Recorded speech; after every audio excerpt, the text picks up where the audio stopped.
Bien souvent, nous sommes fatigués, nous sommes attristés ou nous sommes combattus. Et nous avons des souffrances, des douleurs. Nous plaignons, nous gémissons et c'est normal. Nous sommes humains, nous sommes encore sur terre. Mais pour sortir de ces souffrances, Dieu va vous donner ce soir un conseil très simple. Vraiment, ce message est d'une simplicité, mais nécessite la foi. Le message vraiment que Dieu nous donne ce soir, c'est « Levons nos yeux vers le ciel ».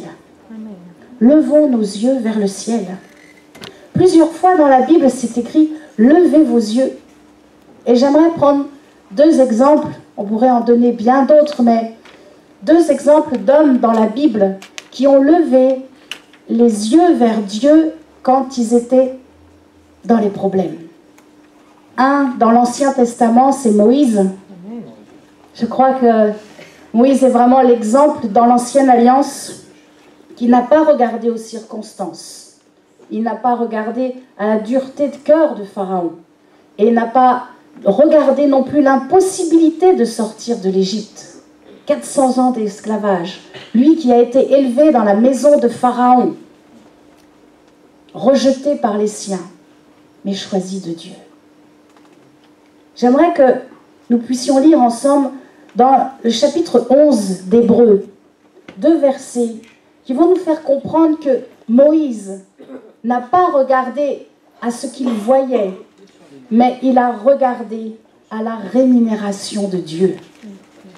Hébreux chapitre 11, versets 24 et 26, pardon. 11 chapitre et verset 24. C'est par la foi que Moïse, devenu grand, refusa d'être appelé fils de la fille de Pharaon, aimant mieux être maltraité avec le peuple de Dieu que d'avoir pour un temps la jouissance du péché, regardant l'opprobre de Christ comme une richesse plus grande que les trésors de l'Égypte. Car il avait les yeux fixés sur la rémunération. Voilà donc que Moïse savait que Dieu est un Dieu généreux, un Dieu qui donne, un Dieu qui aime, et sur qui il peut s'appuyer. On voit d'ailleurs au verset 27, juste après, nous pouvons le lire, c'est par la foi qu'il quitta l'Égypte sans être effrayé de la colère du roi, car il se montra ferme, comme voyant celui qui est invisible. Voilà que Moïse a agi avec la foi. Ils sont partis. Et d'un seul coup, ils sont arrivés devant la mer. La traversée de la mer Rouge, c'est quelque chose de grandiose. Des films ont été faits, et c'est vrai que ça devait être, ils sont passés à sec. Dieu a ouvert les eaux, ils sont passés à sec. Et dans les eaux, il devait y avoir des poissons, ça devait être quelque chose vraiment d'extraordinaire. Moïse n'a pas douté lorsqu'il était devant la mer Rouge, parce qu'il savait que Dieu l'accompagnait. Il savait que Dieu lui avait demandé cette mission et il avait la foi. Il sait et il a regardé vers Dieu. Il sait que Dieu habite dans le ciel. Dans le psaume 123, il est écrit « Dieu siège dans les cieux ». Alors, pourquoi Dieu nous demande, à nous aussi aujourd'hui, de lever les yeux vers le ciel? Qu'est-ce que nous devons comprendre dans ces trois petits mots, lever les yeux? J'aimerais prendre dans la Nouvelle Alliance l'exemple d'un homme, un homme qui avait un bon témoignage, un homme qui était riche en sagesse, en foi, un homme, je sais que ceci est de deviner, un homme qui était rempli du Saint-Esprit. Et c'est un homme vraiment pour moi qui est un exemple, c'est Étienne. Étienne, dans le chapitre 6 du livret des Actes, on ne fera pas toute la lecture, vous pouvez, si vous ne connaissez pas, lire Acte 6, l'histoire d'Étienne. Étienne faisait des prodiges. Étienne avait un excellent témoignage. Il avait été choisi parmi 7 diacres et il faisait de grands miracles parmi le peuple. Étienne faisait le bien. Et pourtant des hommes se sont levés contre lui pour mentir et pour porter de faux témoignages. Vous trouverez ça dans Actes chapitre 6 au verset 13. Quand nous faisons le bien, il y aura toujours des paroles différentes. Il y aura toujours des réactions différentes. Et il y aura aussi des regards sur vous différents. Il y a deux catégories de personnes. Lorsque nous accomplissons un miracle, lorsque nous faisons le bien autour de nous, il y a ceux qui vous voient avec vraiment un cœur pour Dieu et qui vont comprendre ce que vous faites, c'est pour l'intérêt du royaume de Dieu. Et ces personnes-là vont vraiment voir que vous accomplissez un miracle. Et puis, il y a ceux qui vous voient en pensant à leurs propres intérêts. Et dans ces cas-là, ceux-là vont colporter de faux témoignages. C'est ce qui s'est passé pour Étienne. Étienne a dû se justifier. L'histoire d'Étienne est une histoire vraiment... C'est poignant. Vu tout ce qu'Étienne a fait, vu tout ce qu'Étienne a accompli pour le royaume de Dieu, et il a dû encore se justifier. Il connaissait très bien les Écritures. Vous pouvez lire l'acte dans le livre des Actes, chapitre 7, comment il parle de toute l'histoire du peuple hébreu. Il connaissait, mais il a dû se défendre devant le Sanhédrin. Il n'a pas toujours parlé avec douceur, et pourtant il était rempli du Saint-Esprit. Quand il dit « homme au cou raide », ou lorsqu'il dit « incirconcis de cœur et d'oreille à ceux qui sont dans les synagogues », pourtant il était rempli, et ses paroles étaient remplies d'autorité du Saint-Esprit. Mais il voyait sur eux l'esprit dur, l'esprit d'orgueil. C'est pour ça qu'il leur a parlé ainsi. Alors qu'Étienne disait la vérité, ils l'ont attrapé, parce qu'ils avaient le désir de le faire mourir. Lui qui faisait le bien. Ils ont eu le désir de le faire mourir, parce que ses paroles étaient dites sous l'autorité du Saint-Esprit. Vous savez pourquoi? Parce que ces religieux juifs ne reconnaissaient pas le ministère d'Étienne. « Oh, mais Étienne, voyons, impossible que celui-là fasse des miracles. Oh, mais Étienne, impossible que celui-là fasse des prodiges. Oh, mais Florence, impossible qu'une femme se lève et prêche. Oh, mais peut-être vous êtes un jeune converti dans la foi. Impossible, voyons, que vous imposiez les mains et que vous guérissiez les malades. » Le pasteur nous l'a dit. Et je pense que le Saint-Esprit l'appuie encore ce soir. Tout est une question de foi. Amen.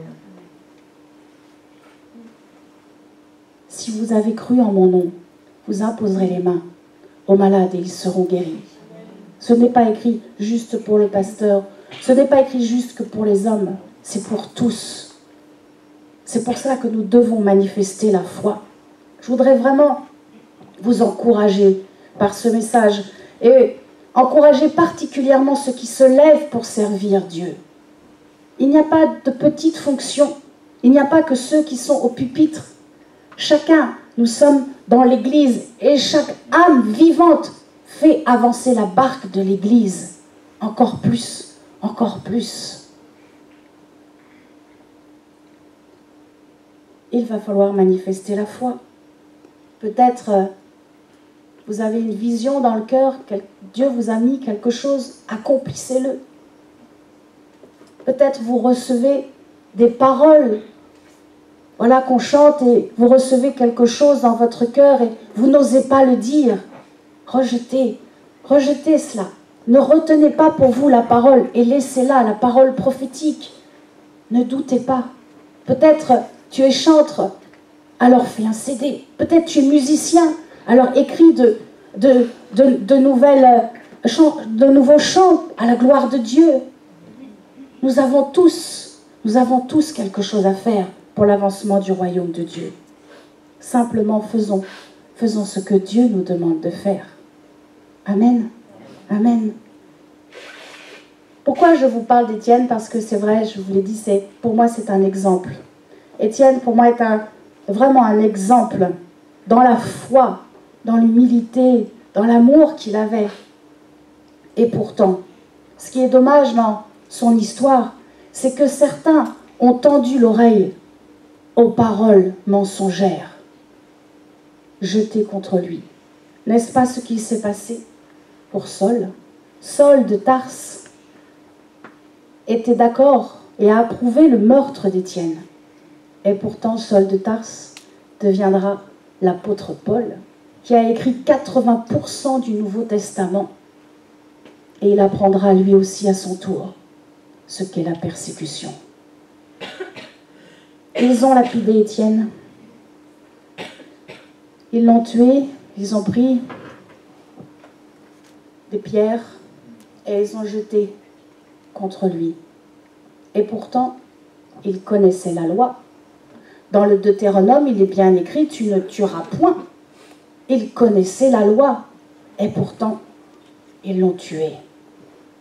Mais Étienne ne regardait plus à ses persécuteurs.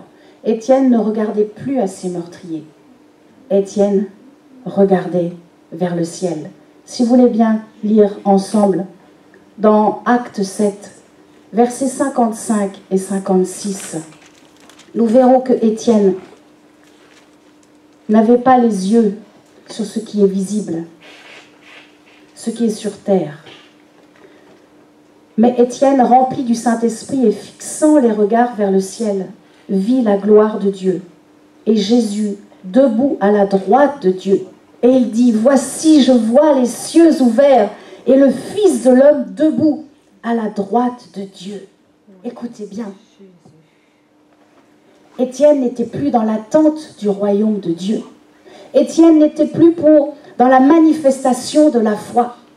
Étienne vivait le royaume de Dieu. Il était avec Jésus. Étienne vivait le royaume de Dieu. À chaque fois, si vous deviez garder quelque chose de cette prédication, à chaque fois que vous souffrez, gardez bien ceci, à chaque fois que vous souffrez, levez les yeux vers le ciel et attendez-vous à voir la gloire de Dieu. Attendez-vous à voir la gloire de Dieu. Étienne n'a pas vu Jésus assis à la droite de Dieu. Jésus était debout. Je crois que Jésus était debout, les bras ouverts, et qu'il accueillait. Il accueillait Jésus. Quelle immense espérance. Quand j'ai lu ce verset, je me dis, quelle immense espérance tu mets encore dans mon cœur. On le sait, mais on a besoin de réentendre. On a besoin de vivre les choses avec Jésus. Un jour, nous irons dans le ciel pour l'éternité. Pour l'éternité, Jésus nous accueillera, les bras grands ouverts. C'est l'espérance de chaque chrétien. Alléluia. Alors peut-être ta vie n'est pas un long fleuve tranquille. C'est sûr, il y a des difficultés sur cette terre, mais sache qu'il y a quelqu'un dans le ciel qui t'attend. C'est Jésus-Christ. Ah oui, mais Flo, si tu savais, des fois je parle avec des femmes et il y a des femmes qui me confient des choses qui sont vraiment lourdes de leur vie. Je ne veux pas dire que les hommes n'en ont pas non plus. Mais c'est vrai qu'on traverse par des choses difficiles. Et nous sommes sur terre et il y a des problèmes et il y a des agressions. Mais j'aimerais qu'aujourd'hui tu comprennes que tu peux passer par-dessus cette grande montagne de la souffrance. Tu peux passer au-dessus quand tu lèves les yeux vers le ciel. Jésus te donnera la force. Jésus te donnera la force pour aimer et pour pardonner. Car c'est bien le sujet qu'Étienne a donné avant de partir au verset 60. Seigneur, ne leur impute pas ce péché. N'est-ce pas ce que Jésus a fait aussi à la croix, lorsqu'il a dit, Père, pardonne-leur, ils ne savent ce qu'ils font.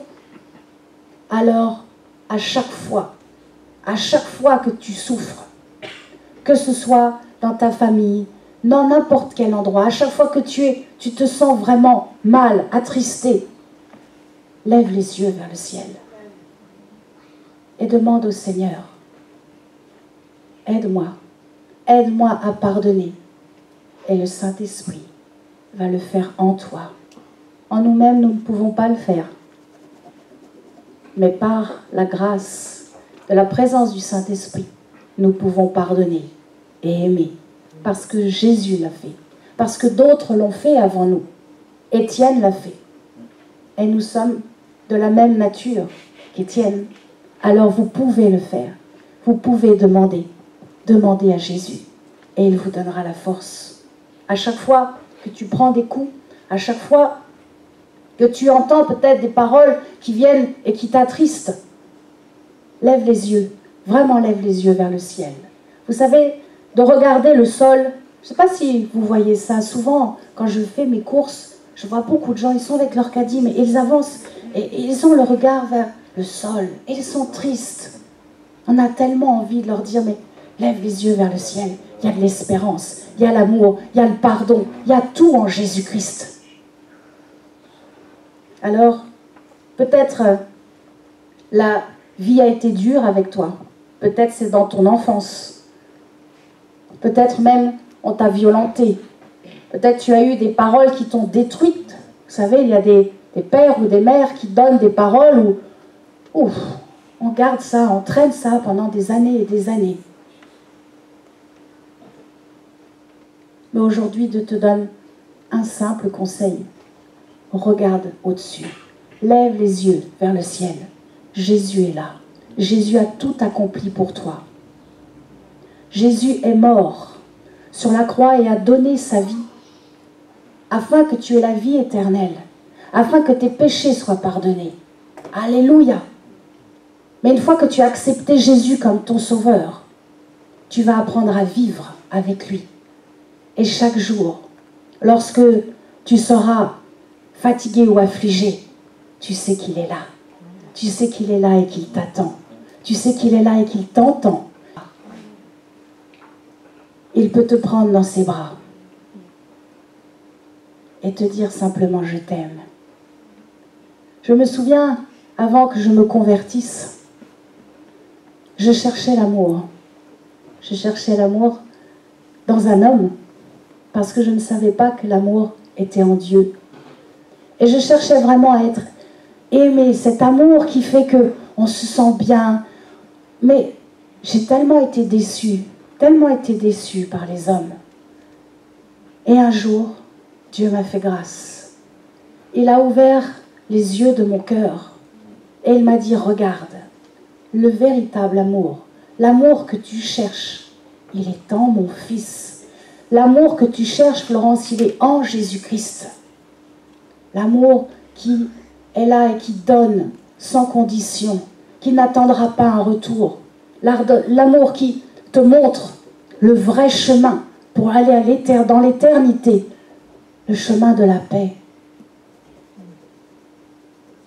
À partir de ce moment-là, Jésus-Christ est entré dans ma vie et je bénis encore la personne qui m'a apporté, qui m'a permis d'avoir la parole de Dieu.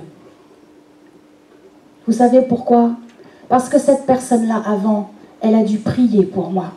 Cette personne-là, elle a dû même peut-être jeûner pour moi et dire, Père, s'il te plaît, fais grâce pour Florence, afin que les événements de sa vie, afin qu'elle comprenne, que tout aille dans le sens pour qu'elle te rencontre et pour qu'elle se détourne du mal.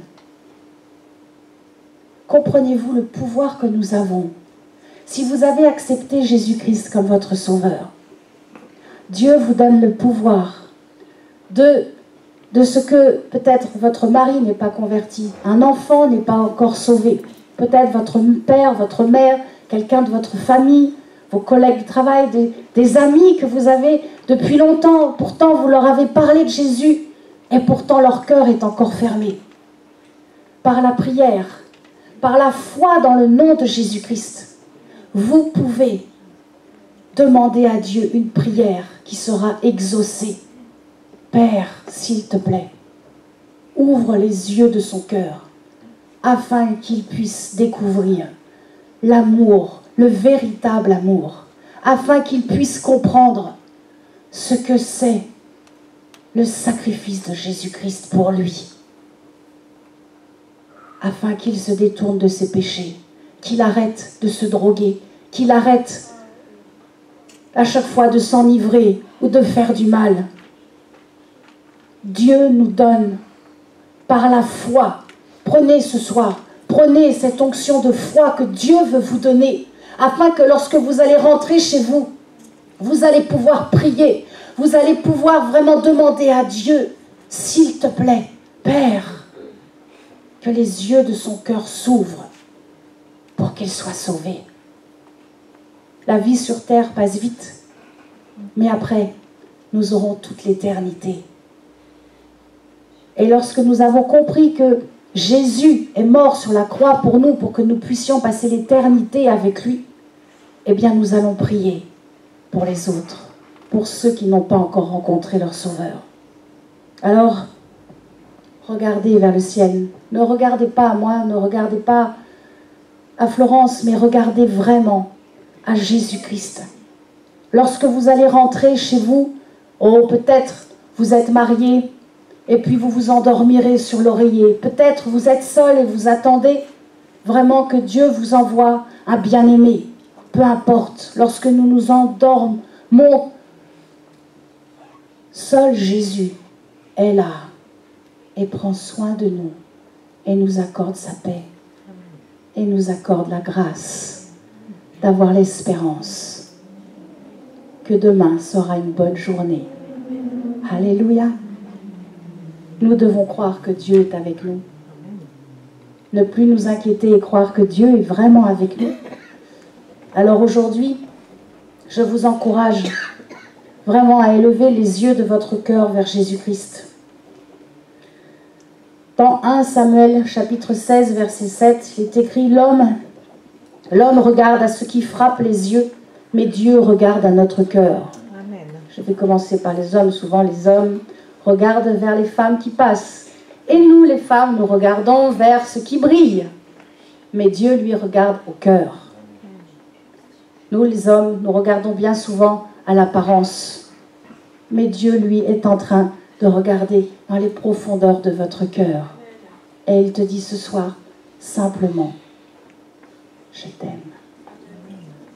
Tel que vous êtes, Dieu vous aime. Nous avons la grâce de pouvoir être pardonnés. Nous avons la grâce de pouvoir être en bonne santé. Nous avons la grâce de pouvoir nous réunir, partager ensemble, Amen. De prier les uns pour les autres. Nous avons la grâce de pouvoir nous aimer. Tout ça, c'est une grâce que Dieu nous accorde. J'aimerais finir avec un verset qui est important pour moi et que j'aimerais que nous lisions ensemble dans Acte 26. Merci Saint-Esprit. Acte 26, verset 17. Je voudrais encore vous encourager, encore un petit peu plus. Acte 26, verset 17.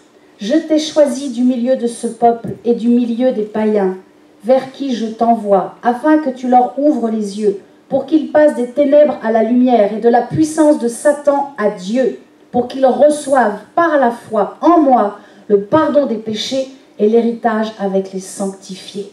Amen. Je vais relire une fois ces versets. Emparez-vous, c'est pour vous. Ce n'est pas juste que pour quelques personnes qui seraient, entre guillemets, les élites.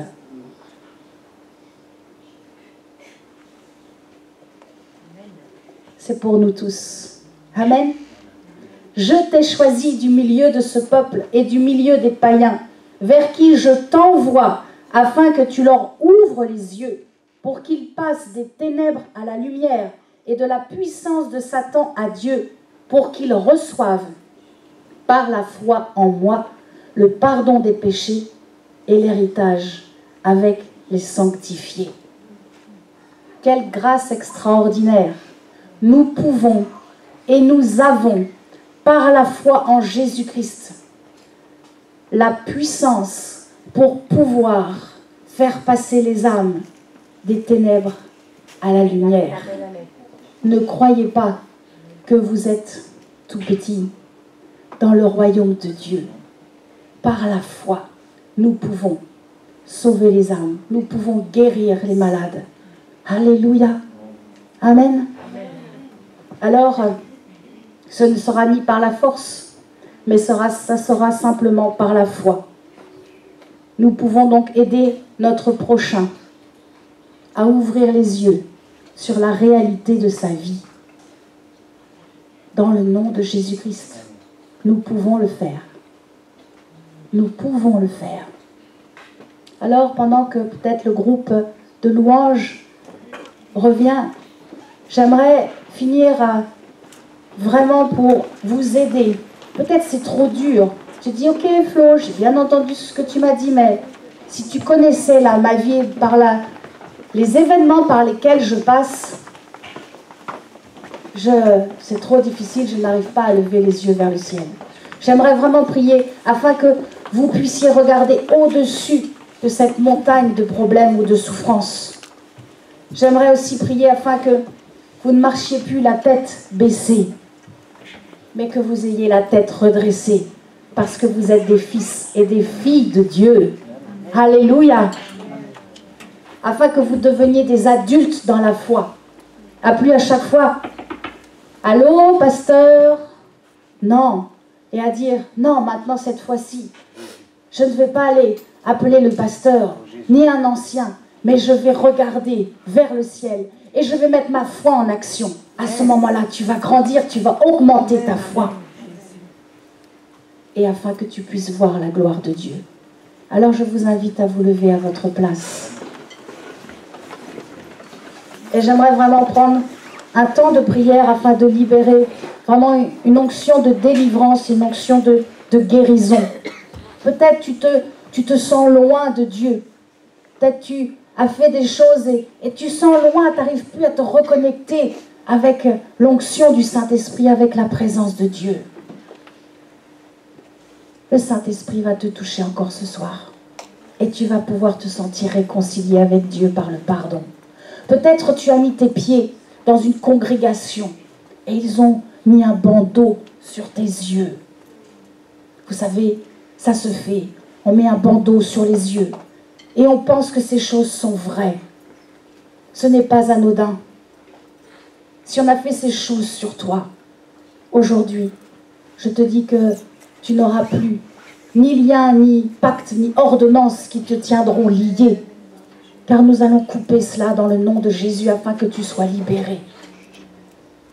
Oh, peut-être tes yeux se portent sur des choses impures. Je ne prierai pas pour cela. Et je vous laisserai par contre aller voir le pasteur afin que vous puissiez avoir un entretien dans l'intimité. Peut-être tu es perdu, tu ne sais plus. Tu te dis, je ne sais même plus, je n'arrive même plus à prier. C'est confus, c'est un brouillard dans ma tête. Je veux vraiment prier afin que tu puisses avoir la force pour lever les yeux vers le ciel. Et peut-être, quelquefois, tu entends la parole. Et tu voudrais rester attentif, mais le sommeil vient et tes yeux s'endorment. Et tu n'arrives pas à lever les yeux vers le ciel puisque c'est trop pesant. J'aimerais vraiment prier pour vous. Merci Saint-Esprit, merci pour ta grâce. Je te prie en cet instant, s'il te plaît, tendre ami. Tu connais chaque besoin de toutes ces personnes qui se sont levées aujourd'hui. Je te demande ta grâce, afin qu'en cet instant, ils soient libérés. Que toute chaîne soit brisée dans le nom puissant de Jésus. Que tout pacte, toute ordonnance, signée par vos ancêtres, et qui vous tiennent liés, soit maintenant déchiré, brûlé dans le nom puissant de Jésus. Que le doux pardon descende dans votre cœur et que vous puissiez maintenant recevoir la force pour lever les yeux vers le ciel, pour lever les yeux vers Jésus-Christ qui est assis à la droite de Dieu et qui intercède pour vous. Il est votre avocat. Il est celui qui a donné sa vie pour vous. Et ce soir, il vous donne la force de pouvoir surmonter les souffrances, surmonter les douleurs, surmonter les incompréhensions et les rejets. Merci Saint-Esprit. Je te prie aussi, s'il te plaît, de passer dans les yeux, afin que toute guérison dans les yeux physiques soit faite ce soir. Que toute maladie soit détruite dans le nom de Jésus. Esprit de cataracte, esprit de myopie, esprit de glaucome, esprit qui vient pour détruire la cornée, dans le nom puissant de Jésus-Christ, que tout cela soit lié, chassé dans les lieux arides. Je libère une onction, l'onction de guérison sur vos yeux, que vos pupilles, vos rétines, vos cornées soient bénies, soient sanctifiées, que les yeux de votre cœur soient sanctifiés ce soir, afin que vous puissiez élever les yeux vers le ciel pour adorer celui qui a droit à la seule adoration de notre cœur, celui qui a payé de sa vie, Jésus-Christ de Nazareth.